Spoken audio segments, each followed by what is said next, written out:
Angry people are affectionate. Anger is a hidden expression of love. No matter what color we give to anger, we must always remember one thing. The words and actions we pour out in anger will pierce and tear your loved one. After your anger subsides, it pierces you. Why do I get angry? Anger is a natural emotion. However, it can get out of hand if not managed properly. Understanding the different causes of anger can help us better manage it and prevent it from getting out of control. There are two main causes of anger, internal and external. Internal causes are basically those that are caused by you. For example, you might be thinking about something in the past that angers you or some other personal problem which can trigger your anger. External causes are those that are not created by you but caused by the environment or other people like friends or co-workers. For example, you being angry when someone scolded you or getting angry while you stuck in heavy traffic. It is important to remember that you cannot control the things that make you angry, but you can control how you react to it. Why anger is bad for my health? When angry, your body's muscles become tight and your blood pressure and heart rate increase rapidly. The levels of hormones become heightened. Being in an angry state can lead to hypertension, which can result in a stroke. Anger causes the constriction of blood vessels, which can weaken heart muscle. This is the process of the non-productive anger cycle. Triggers lead to angry emotions, which leads to attempts to alter others, and those others may respond by resisting. This can then cause even more confusion. As a result of this cycle, there may be increased frustration and irritability, physical pain, difficulty concentrating, depression, decreased productivity, and sleep disturbances. There are 5 methods to manage anger: suppression, open aggression, passive aggression, assertiveness, and dropping the anger. Suppressing or bottling up anger can lead to physical and emotional health issues such as heart disease, high blood pressure, depression, and relationship issues. Open aggression and passive aggression involve showing explosiveness, blame, or being stubborn. Assertiveness is the 4th method, while the 5th and recommended approach is to drop the anger. This can be accomplished by deciding to prioritize higher values, accepting that circumstances are out of one's control, tolerating differences, and choosing to forgive. It is fascinating to observe that Thirukkural, an ancient Indian poet and sage, outlined these principles of avoiding anger in his work Thirukkural. Is there any other harm than anger that kills the smile on the face and the joy in the heart?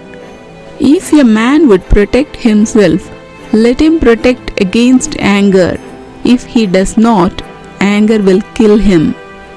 Just as the hand of the one who strikes the ground cannot escape from the pain, so the one who has anger cannot escape from the experience of pain.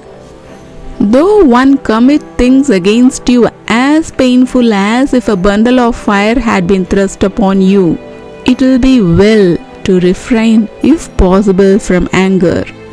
If a man never indulges anger in his heart, he will at once obtain whatever he has thought of. Those who give way to excessive anger are no better than dead men, but those who are freed from it are equal to those who are freed from death. Heart of Clay, a Zen story on anger. In a village lived a couple with their son. Their son used to stay irritated all the time and used to get angry over little things. Every day he used to get in quarrel with people in his neighborhood. He did not even have any friends. Parents got worried about their son. One day, a famous monk arrived in the village. When parents heard about him, they took their son to him and said, "This is our son. Problem is that he gets very angry and have no control over his anger. He fights with everyone. Please help him." Monk replied, "You leave your son with me for whole day today." Parents did the same. After parents left, monk said to boy, "Son, I will give you a task. Will you do that?" Boy agreed to do. The monk then smiled and said, "All right, go make 2 piles of clay and create 2 hearts from it." The boy found this odd, but he started making the 2 hearts out of clay. During the process, he got annoyed many times.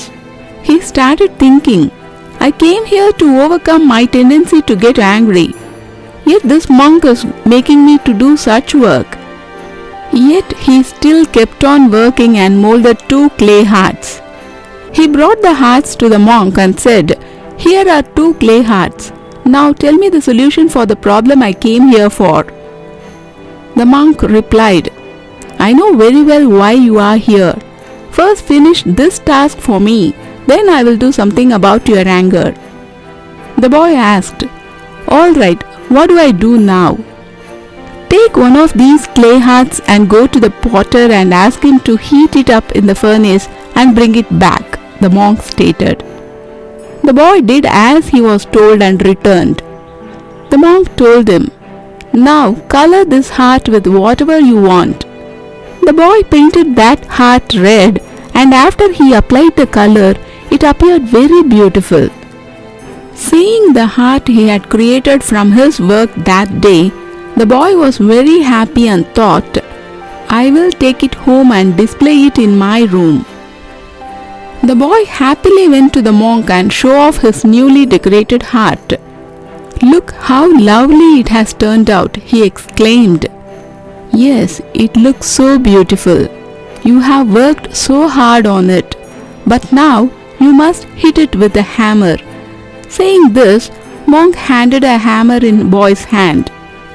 Boy did not want to break it, but somehow controlling his anger, he attacked that heart with hammer.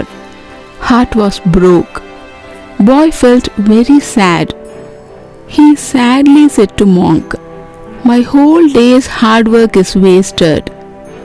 But monk did not pay heed to him and gave him another heart made of clay and said, "Now strike this heart also with hammer."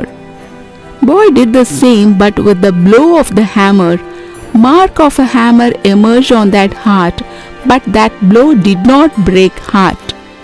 The boy was surprised to see this, but could not understand why monk had asked him to do so. He thought that monk was mad and said, "My whole day was spent here in useless work. Now I am not going to stay here even for a moment. I am going."